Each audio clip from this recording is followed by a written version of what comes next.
Hello বন্ধুরা, আজকে আমি আপনাদের দেখাবো কলাই আর চাল দিয়ে কিভাবে খিচুড়ি রান্না করা হয়। এটা খেতে খুবই সুস্বাদু। প্রথমে কলাই আর চালটা আমি আগে থেকে ভিজিয়ে রেখেছিলাম। সেই ভেজানো জলটাই আমি একেবারে গ্যাসে বসিয়ে দিয়েছি। তারপর জলটা একটু গরম হলে কলাই আর চালটা আগে থেকে ছেঁকে রেখেছিলাম সেটা দিয়ে দেবো।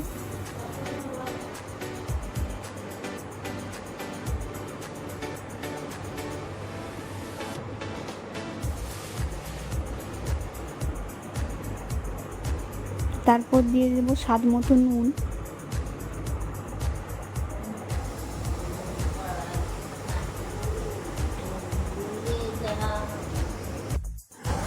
ভালো করে নাড়াচাড়া করে তারপর ঢাকা দিয়ে দেবো 15 মিনিটের জন্য।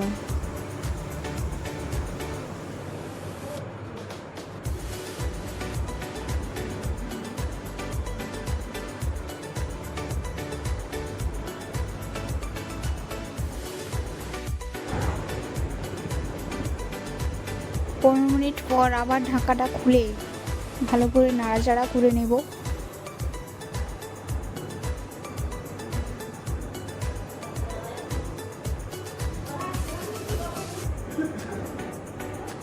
তারপর আবার 15 মিনিটের জন্য ঢাকনা দিয়ে দেব।